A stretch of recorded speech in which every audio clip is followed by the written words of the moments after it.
So Kyle and I like to play back and forth with the breaking news banner, but Kyle, you have to fire it up now. This is a legit one. When it breaks, we have it first. It's Sactown Sports breaking news. So here it is, breaking from Shams about 2 minutes ago. The Denver Nuggets have fired coach Michael Malone. And Chris Haynes has also confirmed, people saying is Shams hacked, confirmed by Chris Haynes. Shams reported it first. The Denver Nuggets have fired coach Michael Malone. Sources told Hell no. Yeah. Hell no. Sources told ESPN. I am completely speechless. I don't know why this stuff keeps happening, but now we've gotten to the point where the Mike Brown stuff possibly doesn't look as ridiculous. I mean, this has just gotten crazier and crazier, right? You have, first off, Mike Brown, who gets the Kings to the playoffs, but they lose in the first round. Next season, they miss the playoffs. Then you have Taylor Jenkins, another level of success. They got to the second round a couple times, also dealt with some injuries, but the Grizzlies, Ja Morant, they really changed who they were, and everybody felt really excited about that. Now you've gotten to the boss version of this, where Michael Malone, who has won a championship with this team, has just been fired. Let's check it out here. Again, a week and a half before the playoffs start. 10 days. Incredible.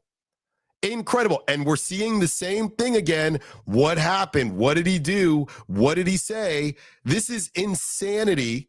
I'm sure more is going to come out, and we will continue to give you that information. There has been some rumors, right? He wanted to keep KCP.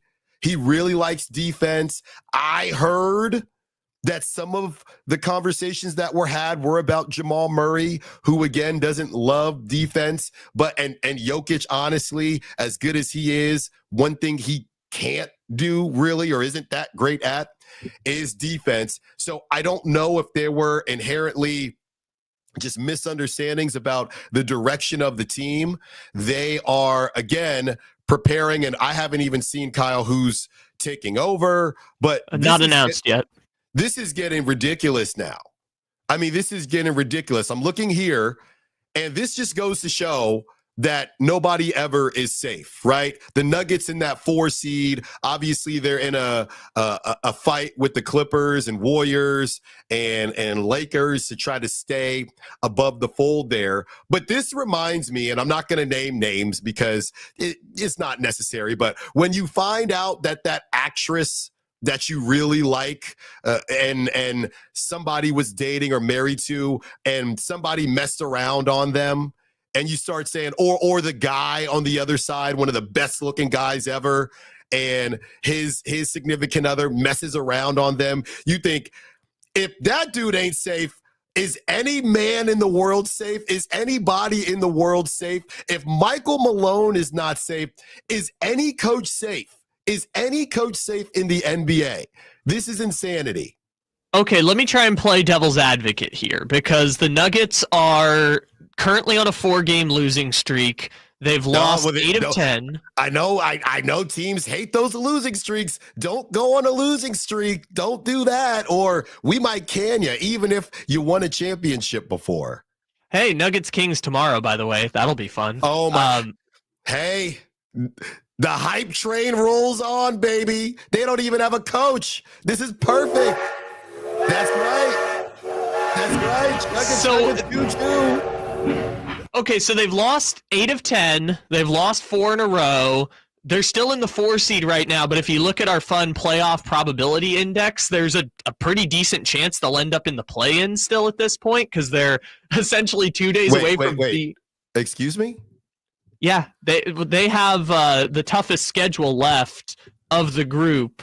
They have to play at Sacramento, home against the Grizzlies, and at the Rockets. If they drop all 3 of those games, they will be the 8 seed. Let me tell you something right now. I'm very excited for the Kings. There's one team,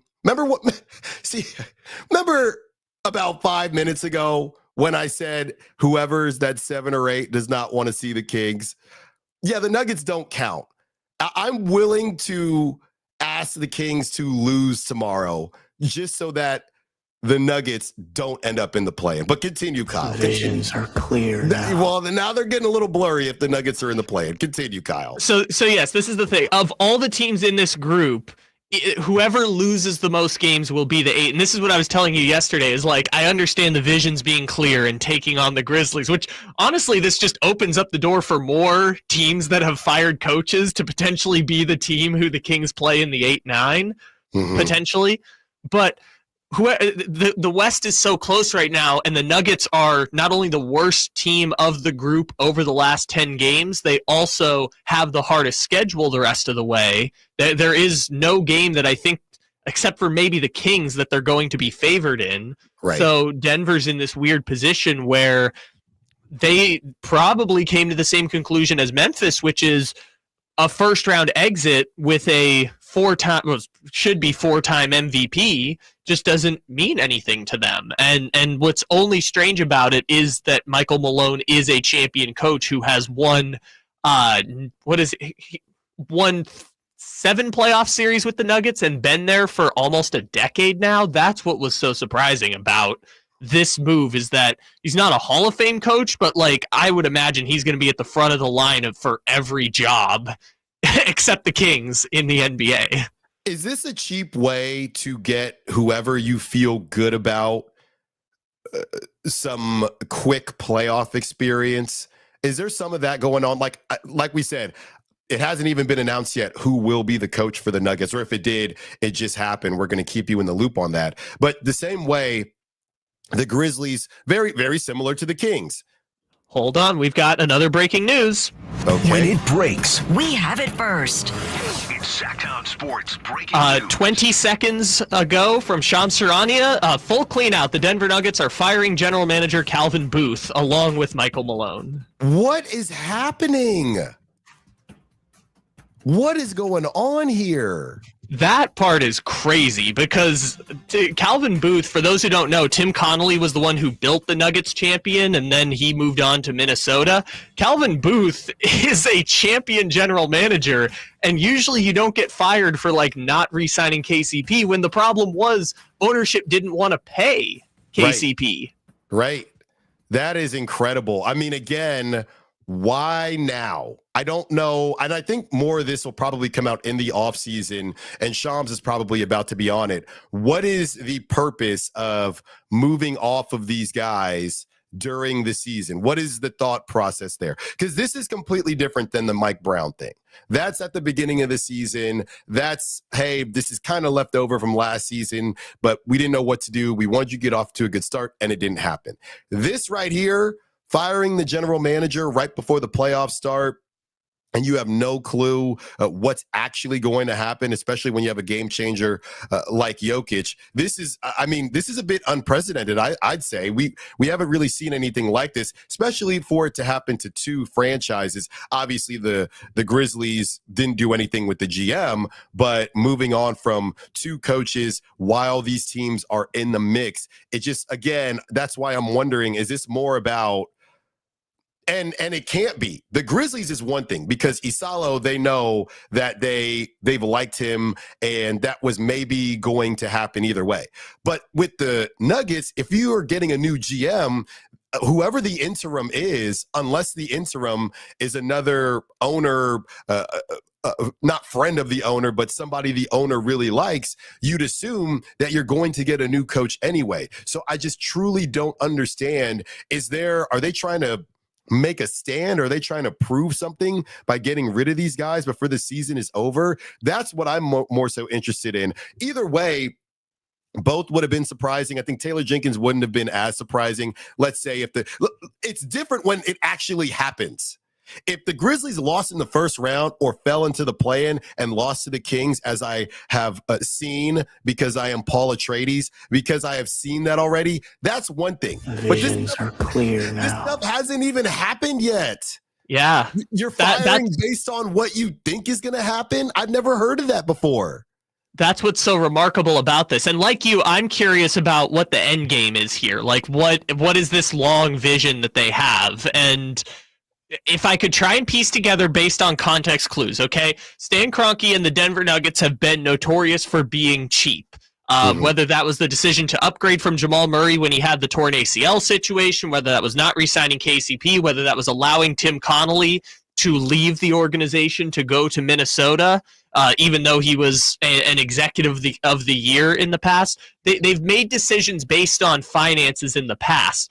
The timing of it is what gives me pause to say this might just be a basketball organization type of transition.